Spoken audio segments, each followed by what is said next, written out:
আমাদের দেশটা ভারী অদ্ভুত এক দেশ। এখানে সবকিছুই হয়। এমন দেশের উদাহরণ বোধহয় কোথাও খুঁজে পাওয়া যায় না। এখানে যা ভোটার সংখ্যা বলে নির্বাচন কমিশন জানায়, তার থেকে বেশি ভোট পড়ে। কিভাবে ভোট পড়ে, কারা ভোট দেয়, সেগুলো নিয়ে কেউ কিছু বলে না। আদালত চুপ থাকে, দেশের সংবিধান চুপ থাকে, সবকিছু চুপ। আর আমাদেরই রাজ্যে আরো আজব বিষয় ঘটতেই থাকে। ভাবুন, আমরা জানি যে এ রাজ্যে চাকরি দেবার নামে অসংখ্য চাকরি চুরি হয়েছে। দুর্নীতির অভিযোগে 26,000-এর মতো চাকরি বাতিল হয়ে গেছে। তারপরেও গোটা বিষয়টা নিয়ে যে একটু সাবধান হতে হয়, গোটা বিষয়টায় যে আরো স্বচ্ছন্দ, আরো স্বচ্ছতা আনা দরকার, সে বিষয়ে কারোর মাথায় থাকে না। বরং আরো আরো বিভ্রান্তি ছড়িয়ে পড়তেই থাকে। যেমন ধরুন, এই যে নতুন করে শিক্ষক নিয়োগ শুরু হয়েছে, সেখানে আমরা কি দেখছি? আমরা দেখছি খুব অবাক ভাবে, যারা নতুন পরীক্ষা দিয়েছে, যারা ফ্রেশার বলা হচ্ছে, তারা একেবারে 100 এরকম নম্বরও পেয়েছে। আমরা জানি 60-এর মধ্যে কেউ 59, কেউ 58। তারপরেও কি আশ্চর্য জানেন, তারা কেউ ইন্টারভিউর জন্য ডাক পায়নি। কেন পায়নি? পায়নি তার কারণ, এই এত ভালো পরীক্ষা দিয়ে, মানে 100 স্ট্রাইক রেট যদি ধরা হয়, তাহলে তো এরকমই দাঁড়াচ্ছে 100-এ প্রায় 100 পাওয়ার পরেও নতুন যারা পরীক্ষা দিয়েছিল তারা ডাক পায়নি। ডাক পাচ্ছে যারা পুরনো পরীক্ষা দিয়েছিল। আসলে না, ওই পিছনের দরজা দিয়ে যাদের চাকরি গেছে তাদের আবার ঢুকিয়ে দেবার প্রয়াস শুরু হয়েছে। আমি যতদূর জানি, আজকে বিকেলের পরে যে খবরটা পেয়েছি, যে এই বিষয়টাকে নিয়ে যে এক্সট্রা 10 নম্বর দেওয়া হবে, যে সিদ্ধান্ত সরকার নিয়েছে, সেই সিদ্ধান্তের উপরে একটা মামলা দায়ের হয়েছে। হয়তো আগামী কিছুদিনের মধ্যে আবারও সেই মামলার শুনানি শুরু হবে, এবং গোটা প্রক্রিয়াটা, অর্থাৎ নতুন করে যে নিয়োগের প্রক্রিয়া আবার ঘেটে যাবে কিনা, আবার আইনি মারপ্যাচে আটকে যাবে কিনা, সেটা নিয়ে সংশয় আরো বেশি করে ঘনীভূত হচ্ছে। কিন্তু তাতে কি, আমাদের সরকারের তো কিছু যায় আসে না। সরকার এটাই চায়, ক্রমাগত বিভ্রান্তি হবে, আবার বিভ্রান্তি হবে, জট হবে, আবার জট পাকাবে। কিছু সাধারণ ছেলে মেয়ে অবিরাম এই চাকরির যে ঘোর প্যাচ, তাতে ঘুরতেই থাকবে, ঘুরতেই থাকবে। কি করে চাকরিটা হবে কেউ বুঝে উঠতে পারবেন না। কিন্তু এটা বন্ধ হবে কি করে, কিভাবে এটা বন্ধ করা যায়, সেটা নিয়ে কেউ ভাববেন না, ভাবার দরকার নেই।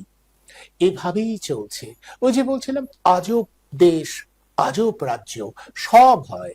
100-তে প্রায় 100 নম্বর পেয়েও কেউ কেউ অকৃতকার্য হয়ে যায়। প্রশ্নটা হচ্ছে, তাহলে এই পরীক্ষা নামক প্রহসনটার আদৌ দরকার ছিল? সরকার কি বলেছে, 60 নম্বরের পরীক্ষা হবে এবং আরো 20 নম্বর, যেটা কিছু ক্ষেত্রে তাদের অন্যান্য বিষয় পরীক্ষা নিরীক্ষা করে 10 নম্বর দেওয়া হবে, আর যারা অভিজ্ঞ তাদের 10 নম্বর দেওয়া হবে। মোট 60 প্লাস 10 প্লাস 10 মানে 70। ইতিমধ্যে যাদের পরীক্ষা হয়েছে, যারা নতুন ভাবে পরীক্ষা দিয়েছে, তারা অনেকেই 60-এর কাছাকাছি নম্বর পেয়েছে। এবং গতকাল আমরা দেখলাম, যারা আন্দোলনে নেমেছে, যারা রাস্তায় নেমেছেন, তারা একেবারে তাদের মার্কশিট দেখাচ্ছে যে দেখুন, আমরা প্রায় 100-র মধ্যে 100 পাওয়ার মতো, মানে 60-এর মধ্যে কেউ 59, 58 নম্বর পেয়েছে। তৎসত্ত্বেও তারা ইন্টারভিউর জন্য ডাক পায়নি। কারণ ওই যে এক্সট্রা 10 নম্বর দেওয়া হবে। কাদের দেওয়া হবে?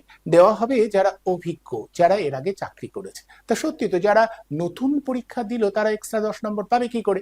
তারা যতই ভালো দিক, তাদের তো ডাকা হবে না। ওই 10 নম্বর কাদের দেওয়া হচ্ছে না, যারা অভিজ্ঞ, মানে যারা চাকরি করেছে 2016-তে, যারা চাকরিটা করেছিল, যাদের চাকরিটা চলে গেছে। এখন চাকরিটা চলে গেছে কেন? আমরা সবাই জানি চাকরিটা চলে গেছে যে সুপ্রিম কোর্ট রায় বলেছিল পুরো প্রক্রিয়াটাই দুর্নীতিগ্রস্ত হয়েছিল, অর্থাৎ দুর্নীতিতে ভরা ছিল নিয়োগ প্রক্রিয়াটা, তাই পুরো নিয়োগ প্রক্রিয়াটাই বাতিল হয়ে গেছে। তাহলে এই অভিজ্ঞতার প্রশ্নটা আসছে কোথা থেকে? আসছে তাদের মধ্যে যারা যোগ্য বলে বলা হচ্ছিল। এখন প্রশ্ন হচ্ছে, সুপ্রিম কোর্ট তো নির্বিচারে কাউকে যোগ্য বলে মানেনি, তারা বলেছে আপাতত তাদের অযোগ্যতা প্রমাণিত হয়নি। মানে যারা যোগ্য বলছেন তাদের অযোগ্যতা প্রমাণ করা যায়নি, এই জন্য সেই অর্থে তারা যোগ্য, অর্থাৎ তারা যে সন্দেহের ঊর্ধ্বে এমনটা তো নয়। তাহলে কি করে তাদের 10 নম্বর এক্সট্রা দেওয়া হয়? গোটা প্রক্রিয়াটাকে গুলিয়ে দিয়েছে এই রাজ্যের শাসক দল বা সরকার। তারা গোটা প্রক্রিয়াটাকে গুলিয়ে দিয়েছে, কিন্তু শাস্তির খাড়া তাদের উপরে নামেনি, নেমেছে যারা যোগ্যতার পরীক্ষা দিয়ে চাকরিটা পেয়েছিল বা যোগ্যতার নিরিখে চাকরিটা পেয়েছিল। এখন যোগ্যতার নিরিখে যারা চাকরি পেয়েছিল তারা না নিজেদের যোগ্যতার যে নিরিখটা আছে সেটার দাবিতে অটল থাকতে পারেনি, এই ব্যবস্থাপনার কাছে তাদের হারতে হয়েছে। তারাও পরীক্ষায় বসেছে এবং পরীক্ষায় বসবার পরে তারা এক্সট্রা 10 নম্বর নিয়ে যারা নতুন তাদের সঙ্গে প্রতিদ্বন্দ্বিতা করছে, তারা অনেকে কম নম্বর পেয়েছে, যারা নতুন তারা অনেকে বেশি নম্বর পেয়েছে, কিন্তু বেশি নম্বর পেয়েও তারা ইন্টারভিউতে ডাক পাচ্ছে না, কারণ ওই যে 10 নম্বর এক্সট্রা যুক্ত হচ্ছে। এখানেই প্রশ্নটা উঠছে আসলে এই 10 নম্বরটা ইচ্ছে করে দিয়ে দেওয়া হয়েছে। সরকার সুপ্রিম কোর্টের এই যে রায়টা সেটাকে উপেক্ষা করে পিছনের দরজা দিয়ে আবার যারা এর আগে চাকরিতে ছিল তাদেরই রাখতে চাইছে। প্রশ্ন রাখতেই পারেন, সত্যি তো 16 থেকে চাকরি করবার পরে যাদের চাকরি চলে গেছে তাদের তো বিপর্যয় নামবে, তাদের তো রাখা উচিত। কিন্তু রাখা উচিত যখন, তখন তাদের যোগ্যতা যাবতীয় প্রমাণ সামনে আনতে পারত সরকার, সেটা করেনি। বরং নতুন যারা পরীক্ষা দিল তাদের প্রতি ভয়ঙ্কর একটা বঞ্চনা বা প্রতারণা করা হচ্ছে। কারণ ভালো করে ভেবে দেখুন, 60-এর মধ্যে 60 বা 59 পেয়েও তারা ডাক পাচ্ছে না, অথচ যেহেতু 10 নম্বর পাবার একটা বন্দোবস্ত করে দিয়েছে সরকার, তাই পুরনোরা আবার ডাক পাচ্ছে। ক্ষোভ হবে না, যন্ত্রণা হবে না? নতুন যারা পরীক্ষা দিয়েছিল তারা তো বলতে পারে, তারা পরীক্ষাটা নেওয়া হলো কেন, পরীক্ষা নামের এই প্রহসনটা কেন করা হলো? এই প্রশ্নটা তো অনিবার্যভাবে উঠবে।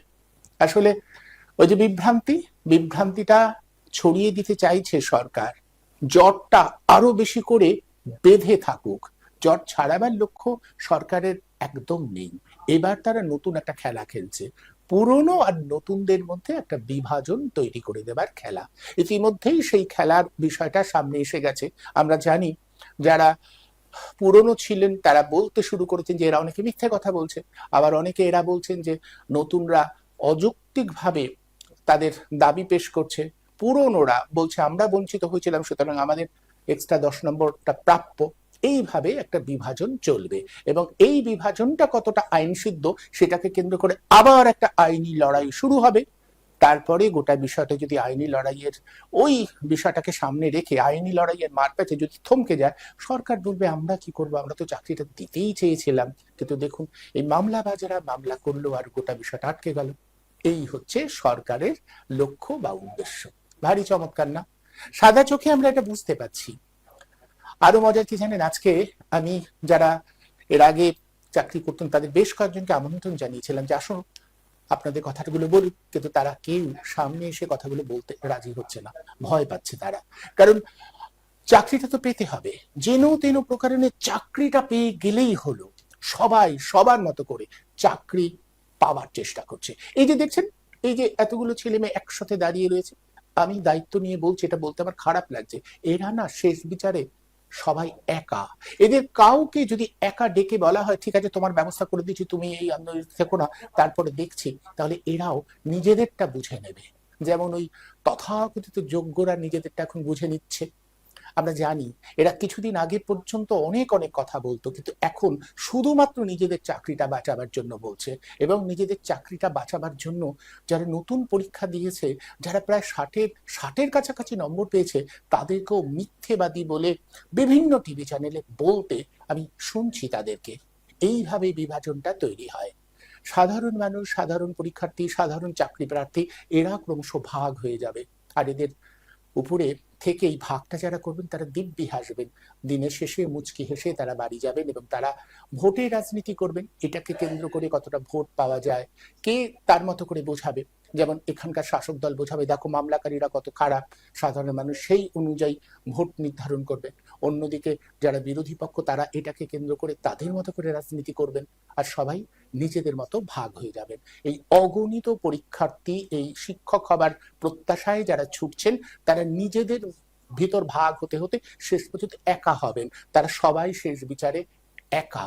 মুখে বলবেন অবশ্য আন্দোলন করছি, মানবো না, মানছি না, হাত মুষ্টিবদ্ধ হাত আকাশে তুলবেন, কিন্তু বাড়িতে ফিরে সেই মুষ্টিবদ্ধ হাতটা না একাকিত্বের অসহায়তায় নিস্তেজ হয়ে যাবে। আর একা তো সরকারের সঙ্গে লড়া যায় না, ব্যবস্থাপনার সাথেও লড়া যায় না। এটাই সরকার ব্যবস্থাপনার চাহিদা, মানুষকে একা করে দাও, একা স্বার্থ সংশ্লিষ্ট করে মানুষকে একা করো, তাহলে তাকে বশে আনা সম্ভব, তাকে আত্মসমর্পণ করাতে সুবিধা হবে। এই হচ্ছে গোটা অঙ্কটা। এভাবেই চলছে, এভাবেই চলবে। আপনি বা আমি বারবার ভাববো খুব লড়াই করব, তুমুল আন্দোলন হব, কিন্তু আসলে ভিতরে ভিতরে সবার মধ্যে নিজের ব্যক্তিগত হিসেব নিকেশটা ঢুকিয়ে দেবার চেষ্টা সর্বত্র চলছে। তাহলে এত বড় একটা অন্যায়, এত বড় একটা দুর্নীতি দেখেও সমাজের সব স্তরে সমানভাবে আলোড়ন ওঠে না। সমস্ত শিক্ষকরা রাস্তায় নেমে এসে বলতে পারেন না আমরা কালকে থেকে করব না, আপনাদের এই দুর্নীতির প্রতিকার করতে হবে, এই দুর্নীতি সম্পর্কে আপনাদের অবস্থান নিতে হবে, তা না হলে আমরা কাজ করব না। সমস্ত শিক্ষক সমাজের তো রাস্তায় নামা উচিত ছিল, সমস্ত অভিভাবক সমাজের তো রাস্তায় নামা উচিত ছিল, নামেনি। কারণ ওই যে বললাম, নাগরিকরা সবাই সবার স্বার্থে, সবার স্বার্থকে কেন্দ্র করে একা বিচ্ছিন্ন নাগরিক থেকে একেবারে ব্যক্তিত্বে সে ঠেকে যায়। এভাবেই চলছে, এভাবেই চলবে। শুধু এটুকুই বলা আছে, আগামী কিছুদিনের মধ্যে আরো একটা নাটক এ রাজ্যে হবে। এই শিক্ষক নিয়োগকে কেন্দ্র করে আরো একটা নাটক হতে যাচ্ছে।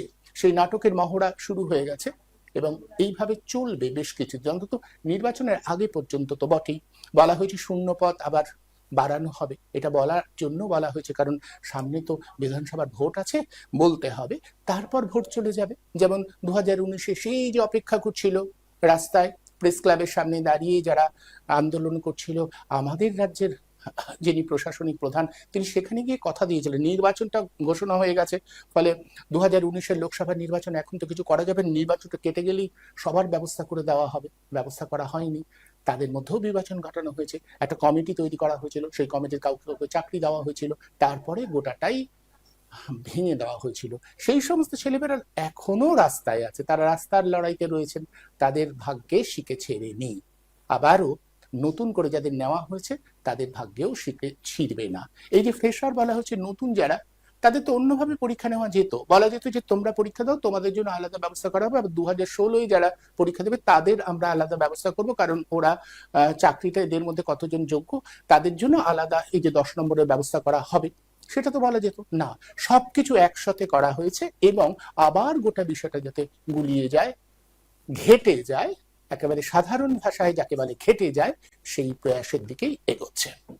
আসুন এই আর একটা যে নাটক হতে যাচ্ছে নিয়োগকে কেন্দ্র করে, আমরা সেই নাটকের নানা পর্ব সম্পর্কে একটু জানি। আমন্ত্রণ জানিয়েছি আমি যাদের, তাদের সঙ্গে পরিচয় করিয়ে দিই এবং তারপরে একটু একটু করে আমি মোটামুটি ভাবে প্রাক কথনে যেটা বললাম এটাই কিন্তু আলোচনার অভিমুখ। আমি বলে দিলাম যে আলোচনার অভিমুখটা এটা আছে, আমাদের এখানে এই স্কুল শিক্ষক নিয়োগকে কেন্দ্র করে আরো একটা নাটক হতে যাচ্ছে। সেই নাটকটা আপনারা দেখুন, অসংখ্য ছেলে মেয়ে আবারও বঞ্চিত হবে, রাস্তায় থাকবে এবং হতাশ হয়ে সবাই বাড়িতে ফিরে যাবে। আসুন একটু আলোচনায় এগিয়ে নিয়ে যাই। আজ আমার সঙ্গে রয়েছেন পেশায় শিক্ষিকা সুনন্দিতা দেবনাথ এবং আইনজীবী আনিসুর রহমান। আপনাদের দুজনকেই আমার এই অনুষ্ঠানে আমি স্বাগত জানাচ্ছি। প্রথমে আসবো সুনন্দিতার কাছে। সুনন্দিতা, আমি প্রাক কথনটা বলে দিলাম, আপনি শুনলেন যে আমি কোথাও মনে হয় না ভয়ঙ্কর একটা প্রতারণা করা হচ্ছে যারা নতুন পরীক্ষা দিচ্ছে। আমি বলছি কালকে আমরা দেখেছি যে বিভিন্ন জনের পরীক্ষা তারা 59-60 নম্বর পেয়েছে, তা 100-র মধ্যে যদি 100 পেয়েও ডাক না পায় তাহলে তাদের পরীক্ষাটা নেওয়া হয়েছিল কেন? তাদের সঙ্গে তো ভয়ঙ্কর প্রতারণা করা হলো। এবং যে প্রশ্নটা সব থেকে বেশি করে উঠবে যে কারা টেন্টেড আর কারা আনটেন্টেড সেটা নির্ধারণ করতে পারেনি বলেই তো আবার পরীক্ষা নেওয়া হয়েছিল। সেক্ষেত্রে অভিজ্ঞতার জন্য এক্সট্রা 10 নম্বর, এটার যৌক্তিকতা কতটুকু? আমি প্রথমেই মানে বলি যে তোমাকে অসংখ্য ধন্যবাদ এই বিষয়টা এভাবে তুলে ধরার জন্য। তার কারণ শুধু মিডিয়া, সমস্ত রাজনৈতিক দল, সমস্ত শক্তি এই 26,000-এর যে প্যানেল ক্যান্সেলটা যে চাল কাকড় আলাদা করতে না পারার জন্য এটা ভুলিয়ে দিতে চেয়েছে। এবং এই 26,000-কে যোগ্য যোগ্য যোগ্য যোগ্য বলে প্রায় প্রতিষ্ঠা করেই দিয়েছে এরা সকলেই যোগ্য। এবং সমাজে যারা শিক্ষকতার সাথে যুক্ত না, যারা প্রথম থেকে প্রসেসটার খবর রাখেননি, তারা সকলেই মনে করছেন যে সত্যি ছেলে মেয়ে এত বছর চাকরি করার পর তাদের চাকরি কেন চলে যাবে সরকারের দুর্নীতির জন্য, এরা তো যোগ্য। অর্থাৎ মোটামুটি সফল তারা নিজেদের যোগ্য বলে প্রতিষ্ঠা করার জন্য। এবং সমস্ত রাজনৈতিক দল, এমনকি সিপিআইএম, যে বিকাশ ভট্টাচার্য মামলা করে রায়টা দুর্নীতিটা করলেন, যে দুর্নীতি হয়েছে এবং যে দুর্নীতি প্রমাণিত হওয়ার ফলে যে রায়টা বেরোলো, টোটাল প্যানেলটা ক্যান্সেল করতে বাধ্য হলো, সেই সিপিএম বিকাশ ভট্টাচার্যের পাশে দাঁড়ায়নি। সেই সিপিএম পার্টির অবস্থান কিন্তু সম্পূর্ণভাবে বিকাশ ভট্টাচার্যের বিপক্ষে। কারণ তারাও এই 26,000-কে যোগ্য যোগ্য যোগ্য বলে তাদের আন্দোলনের সাথে থেকে তাদের চাকরি থাকার পক্ষে সওয়াল করেছে। একমাত্র তোমার চ্যানেল এই বিষয়টা সঠিকভাবে মানে তুলে ধরার তুমি চেষ্টা করেছো, এবং আমাকেও যতদিন ডেকেছো আমি একইভাবে বোঝানোর চেষ্টা করেছি যে এই 26,000-এর সকলে যোগ্য নয়। এটা করা যায়নি, তথ্যের অভাবে রাজ্য সরকার কোনো উপায় রাখেনি বলেই এই 26,000 যে যোগ্য সেটাও প্রমাণ করা যায়নি বলেই প্যানেল ক্যান্সেল হয়েছে। হতে পারে এই 26,000-এর মধ্যে 25,999 জনই অযোগ্য, টাকা দিয়ে চাকরি পেয়েছে, একজনই হয়তো টাকা দিয়ে চাকরি পায়নি। আবার উল্টোটাও হতে পারে, একমাত্র একজনই হয়তো টাকা দিয়ে চাকরিটা নিয়েছে, বা বাকি 25,999 জন টাকা না দিয়ে চাকরি নিয়েছে। বিষয়টা সেটা নয়। বিষয়টা হচ্ছে টাকা দিয়ে চাকরি পাক বা টাকা না দিয়ে চাকরি পাক, পুরো প্রসেস ভরা, পুরো প্রসেসটা গন্ডগোলের। সেখানে টাকা না দিয়ে চাকরি পেলেও সেই চাকরিটা বৈধ নয়। তার কারণ কারো যদি র্যাঙ্ক হয় 25, দুর্নীতি না হলে তার র্যাঙ্ক হতে পারতো 1, সে র্যাঙ্কে নাই আসতে পারতো। যদি হয় 5, এই দুর্নীতি না হলে তার র্যাঙ্ক হতে পারতো 1, অথবা তার র্যাঙ্ক হতে পারতো 25, অথবা সে তালিকার বাইরে থাকতো। এই সহজ সত্যটা ভুলিয়ে দেওয়া হয়েছে 26,000-এর আন্দোলনের পাশে সমস্ত রাজনৈতিক দল দাঁড়িয়ে স্বার্থে। তৃণমূল এখানে সব থেকে বেশি লাভবান হবে।